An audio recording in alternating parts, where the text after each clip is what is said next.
Uma boa tarde ao presidente da mesa, todas as pessoas que estão aqui na mesa, a todo o plenário, né, que respondeu ao convite, né, aos companheiros e companheiras, parentes da comunidade quilombola, fizeram um esforço, né, de vir até aqui muito longe, com bastantes dificuldades, né? E vou começar me apresentando. Meu nome é Maria Rosa Jané Pujol.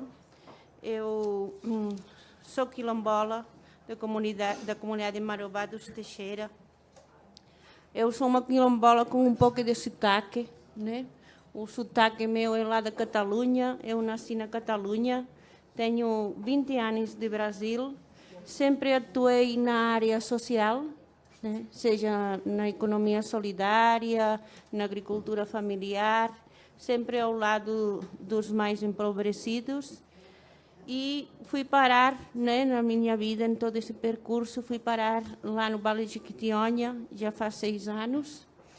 E aí, durante o trabalho de mapeamento dos povos e comunidades tradicionais, junto com a CPT, eu sou membro voluntário, agente voluntário da CPT, aí a gente foi conhecendo mais as comunidades quilombolas e hoje eu sou casada com Jurandir Dias de Souza.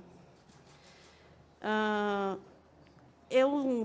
partir do dia 24, eu falo que não nasci somente na Catalunha, eu renasci lá no Quilombo, né? Porque eu considero que o dia 24 eu fui matada, mas não fui morrida, né? E apresentar também o Quilombo, né? Porque acho que vocês precisam entender, não sei se todo mundo conhece, o Quilombo Marobá dos Teixeira está situado no Vale de Jequitinhonha, no Baixo Jequitinhonha, no município de Almenara, 30 quilômetros aproximadamente do município, em direção à Jordânia. Esse quilombo foi fundado por João Teixeira de Souza, aproximadamente em 1868, procedentes de Diamantina, né? Então, a comunidade quilombola Marobá dos Teixeira, ela foi fundada antes da abolição da escravatura, foi fundada antes da cidade de Almenara, né? E ela está lá desde muito tempo, né?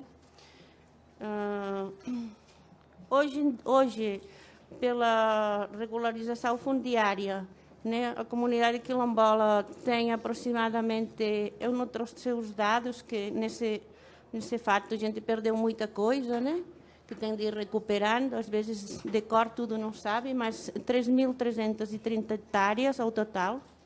Desse total, que tenha domínio de posse pelas famílias quilombolas, é um pouquinho menos de 1/3 da área. Hoje em dia tem 27 famílias dentro da comunidade e a cada ano estão regressando uma ou duas famílias.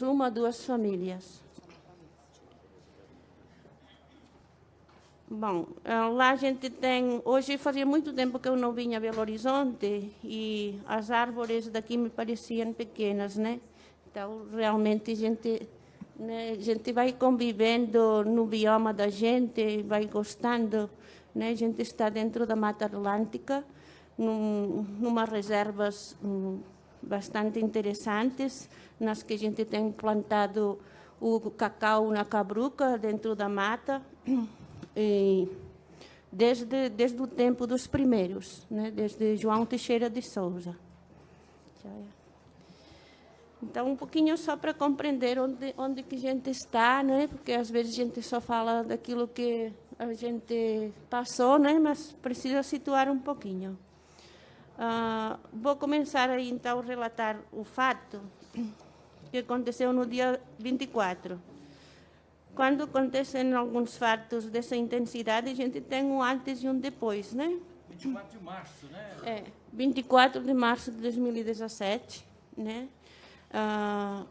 Na realidade, eu vou falar desde o dia 22, porque dia 22 é um pouquinho um marco, né, que a gente pensa que possa estar relacionado, né, com tudo o que aconteceu.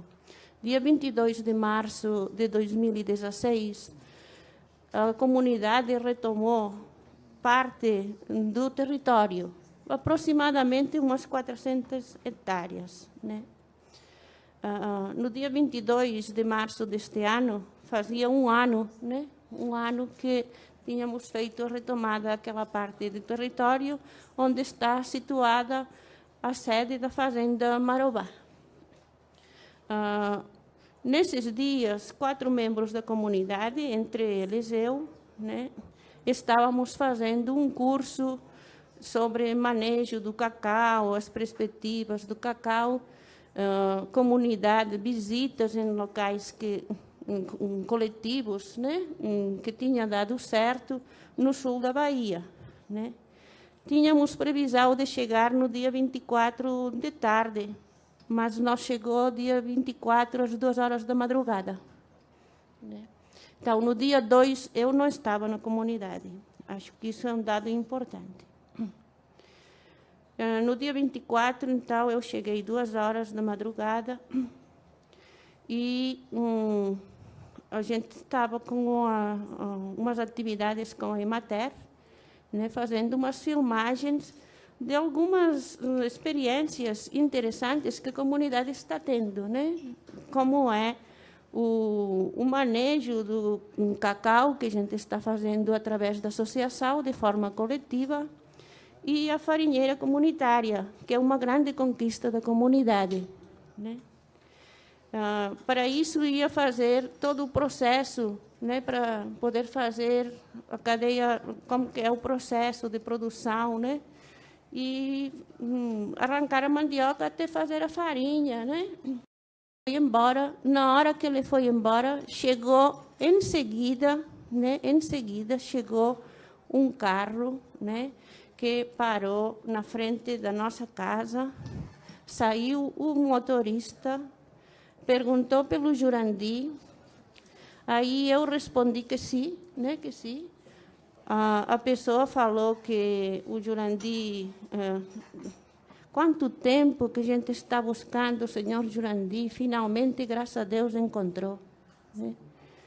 Aí, na hora que falou isso, saiu na parte traseira do passageiro uma pessoa encapuzada com a arma e já se dirigiu para mim. Na tentativa, eu primeiro tentei me esconder, né, dentro de casa, mas não tinha jeito, né, que era lá mesmo. E aí já me obrigou a me deitar no chão, me tampou com a capa do sofá, aí sempre apontando a arma nas minhas costas o tempo todo, e o pé em cima de mim, pisando. Aí tinha outra pessoa lá, eu não vi, né? Mas eu senti, percebi que tinha outra pessoa dentro de casa. Não sei qual das duas.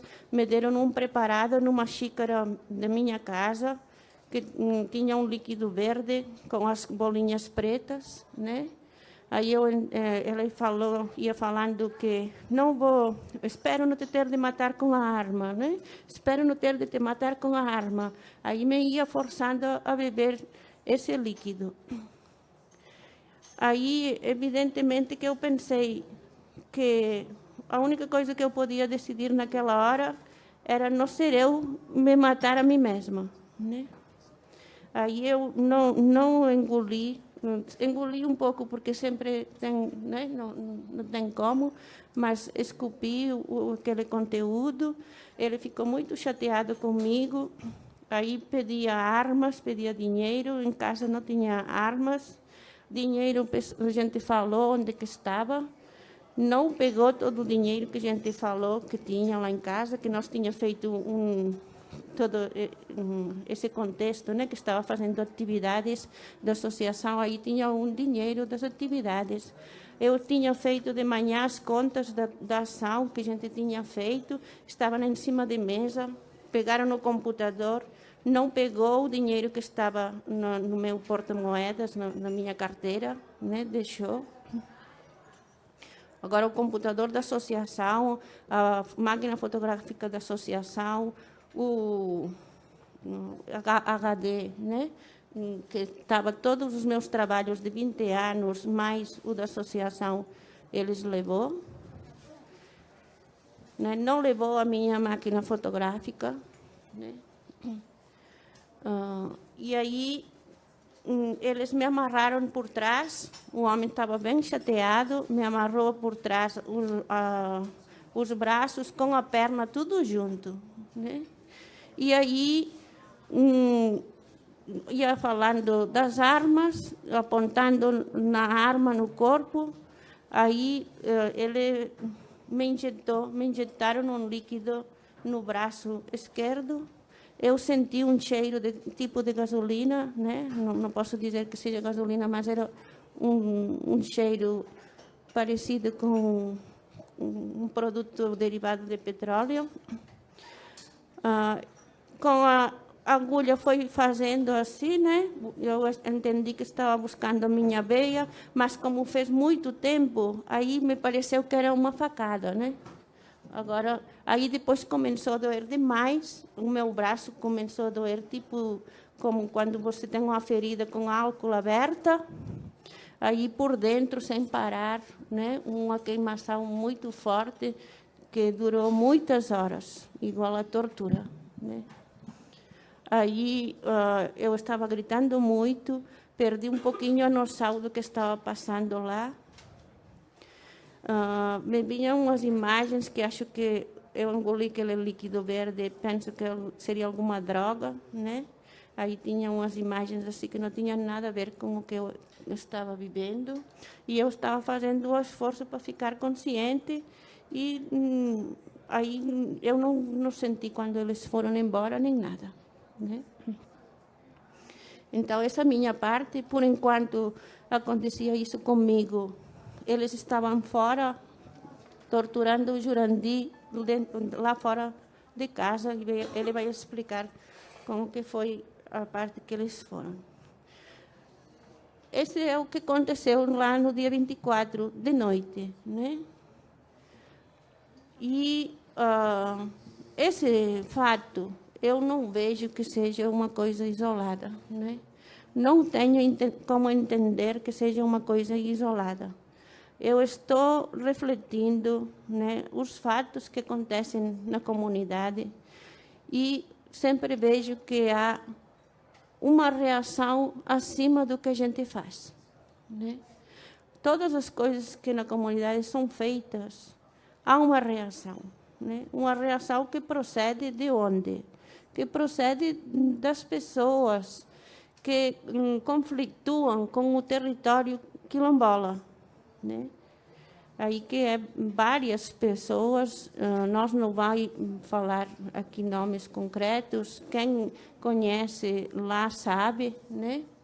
E que procedem dos conflitos, né?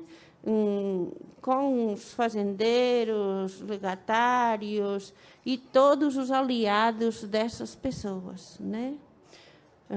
Todos os aliados dessas pessoas. Por que eu falo isso? Porque depois do fato, não parou essas reações, né? Isso não parou. No dia 28, isso aconteceu no dia 25, no dia 28, a gente tinha uma audiência no Fórum de Almenara, na Justiça Especial,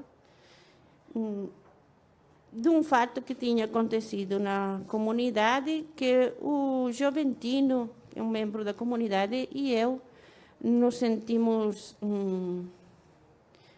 seja, uma pessoa colocou um processo contra nós que não tinha nada a ver conosco, né? Aí a gente colocou também um processo contra eles. Aí, essa audiência acabou em nada, né? Acabou em nada de nada, porque nós não tinha, era criminal, né? Não tinha conseguido defensor, não tinha conseguido advogado, tinha passado todos os prazos, né? E aí se extinguiu, né? Isso daqui eu estou falando porque um dos meus sentimentos que mais me fazem sofrer nessa luta é o tempo de espera, né? Então a gente não teve tempo, né? Do outro lado a gente não teve tempo. Os outros têm muito tempo para fazer, mas quando a gente desde que recebeu a intimação até que foi, né, lá na audiência, a gente só tinha 3 dias, né? Aí nós não conseguimos nada, fomos de trás, mas não conseguimos. No dia 25 de abril, a gente teve outra audiência. Essa audiência era uma audiência de ameaças, né, que os membros da comunidade quilombola sofrem ameaças de morte, desde já faz pelo menos 6 anos. E essa audiência não foi uma audiência que transcorreu igual às outras, não. A pessoa que a gente é o indiciado, né? Ele veio acompanhado de 2 carros de pessoas, né? Todas elas eram pessoas que tinham a ver com os conflitos que tem no território, né? Sejam advogados do espólio, testemunhas, eram, né? Pessoas que contradizem e que têm interesses no território quilombola, tinha pessoas estranhas, né? De fora, olhando, pesquisando, curiando, né? Então, nós, como já isso daqui tinha corrido, esse fato fazia pouco tempo, e as ameaças nunca pararam, aí a gente tinha pedido para várias entidades que pudessem ajudar para ter escolta naquele dia. Aí a gente conseguiu a escolta, né? A gente acha, inclusive, que se não tivesse tido a escolta, talvez nós não estávamos aqui hoje. Depois, isso é tudo depois do fato, viu, gente? No dia 11 de maio, a gente recebeu mais uma intimação de uma reação que foi... já faz bastante tempo que a gente organiza algumas ações em defesa do território, né? Pequenas ações em defesa do território. De uma dessas ações, saiu uma ação criminal numa parte de uma pessoa que invadiu parte do território.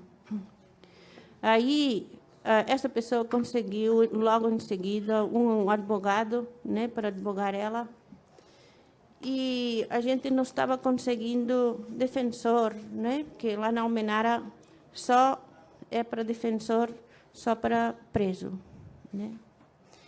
E a gente já estava bastante apurado, pediu auxílio, né, aos direitos humanos e ao Ministério Público, e a gente conseguiu, graças a Deus, esse defensor. Com isso, vocês estão vendo que há menos de 2 meses, né, a gente já está com 3 processos, né, que a gente teve de ir, já com certeza devem estar mais atuando, ações que, mais ameaças, o Jurandir vai contar mais ameaças que teve. Do dia 25 para cá, nós tivemos mais ameaças de morte, mas o Jurandir que vai contar essa parte. Perseguição, né, de carros quando a gente ia em casa. Isso aconteceu depois do dia 25. Então, a gente entende, né, que o fato do dia 24 de março não é um fato isolado. A gente poderia contar os outros fatos que aconteceram antes, né? No ano passado, para vocês só perceber, a gente esteve de ir lá no Fórum de Almenara, lá na Justiça Especial, 16 vezes no ano, né? Algumas dessas audiências que a gente teve o ano passado, elas tinham a ver com...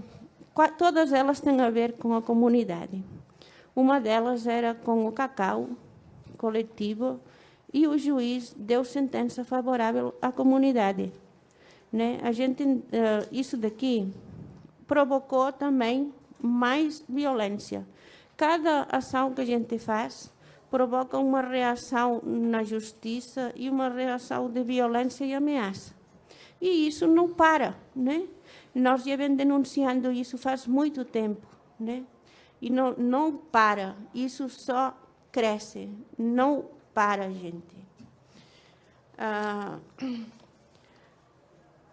Eu posso dizer que não é só no ano passado, né? A gente tem uma história que, desde o ano 1937, quando chegou o primeiro coronel, né, na comunidade, que vem sofrendo essas ameaças. Hoje somos nós, essa geração, mas as gerações passadas também sofreram de outro jeito, que a história não começou conosco, né? Não começou com a regularização fundiária, não começou com a certificação, né?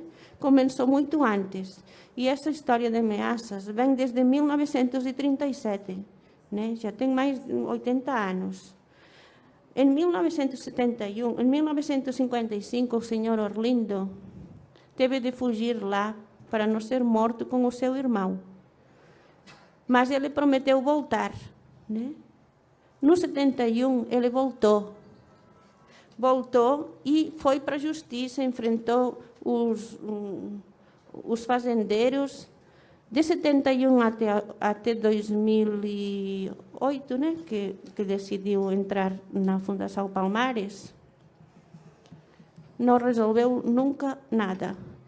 Então, a gente quer denunciar esse silêncio da justiça, né, por tantos anos, por tantas décadas, por tanto tempo.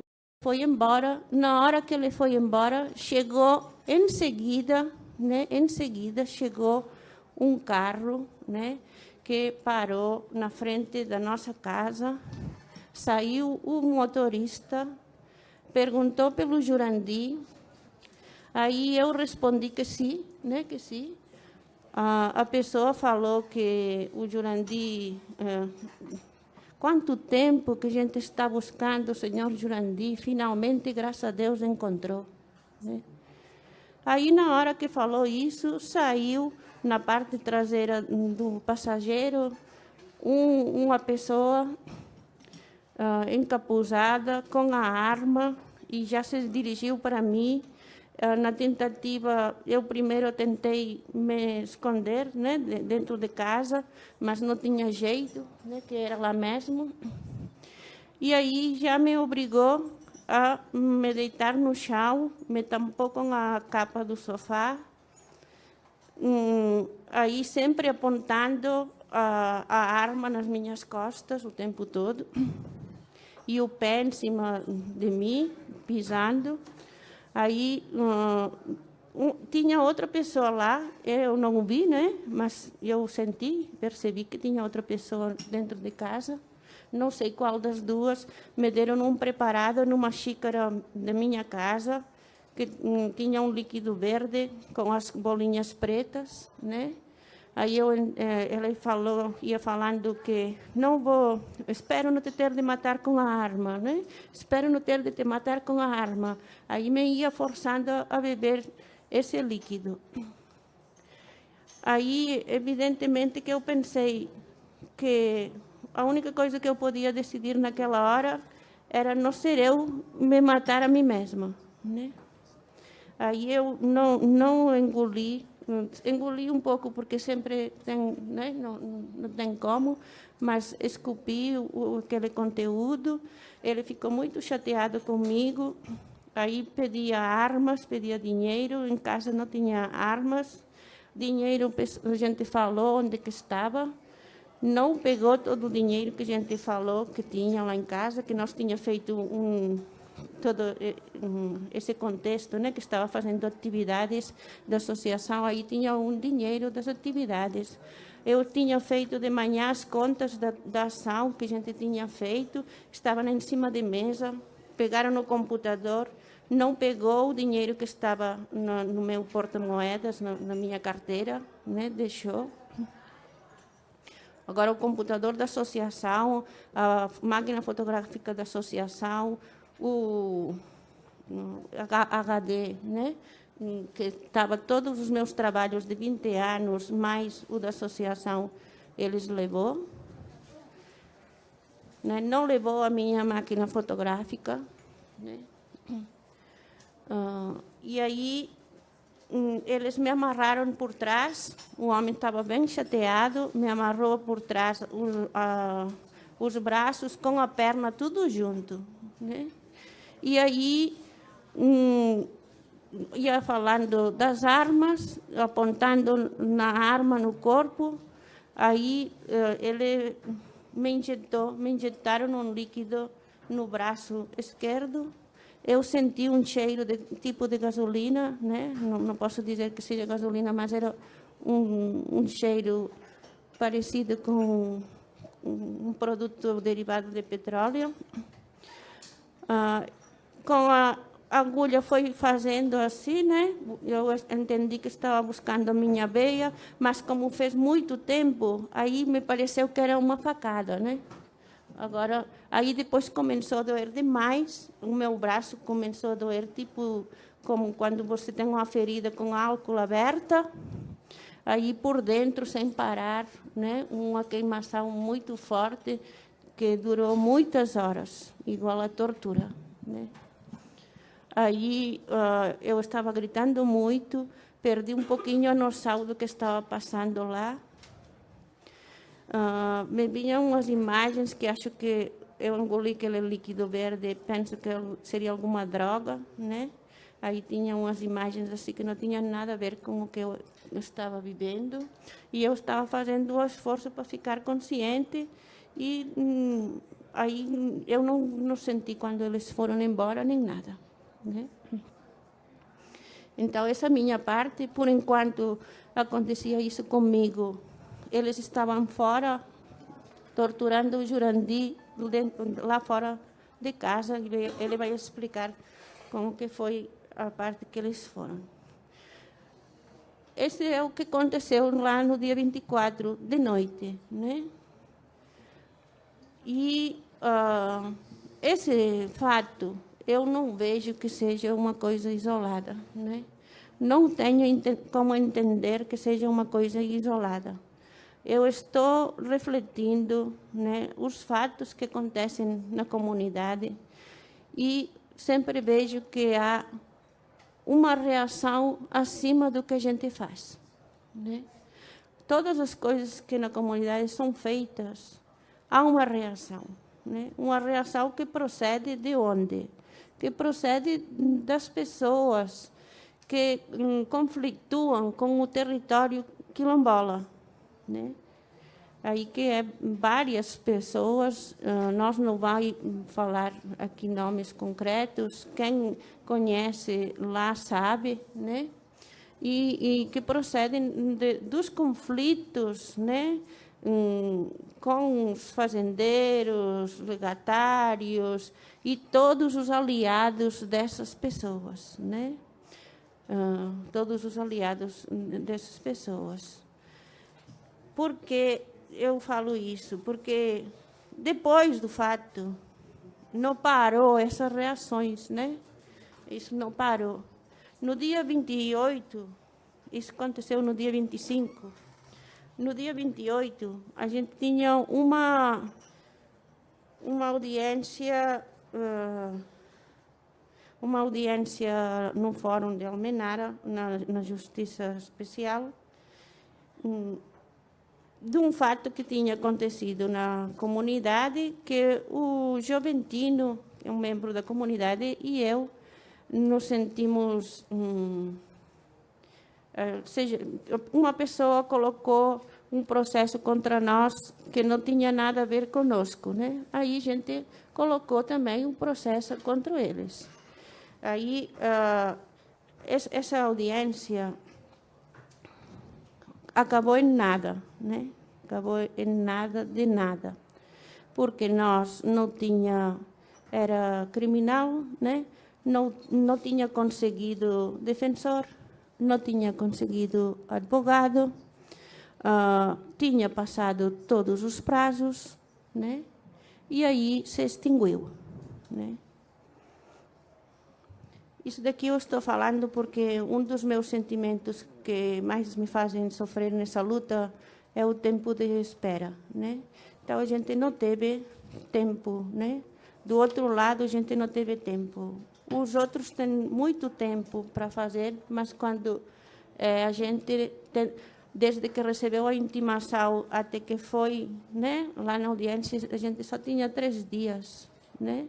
Aí nós não conseguimos nada, fomos de trás, mas não conseguimos. No dia 25 de abril, a gente teve outra audiência. Essa audiência era uma audiência de ameaças, né, que membros da comunidade quilombola sofrem ameaças de morte, desde já faz pelo menos 6 anos. E essa audiência não foi uma audiência que transcorreu igual às outras, não. A pessoa que a gente é o indiciado, né? Ele veio acompanhado de 2 carros de pessoas, né? Todas elas eram pessoas que tinham a ver com os conflitos que tem no território, né? Sejam advogados do espólio, testemunhas, eram, né? Pessoas que contradizem e que têm interesses no território quilombola, tinha pessoas estranhas, né, de fora, olhando, pesquisando, curiando, né? Então, nós, como já isso daqui tinha corrido, esse fato fazia pouco tempo, e as ameaças nunca pararam, aí a gente tinha pedido para várias entidades que pudessem ajudar para ter escolta naquele dia. Aí a gente conseguiu a escolta, né?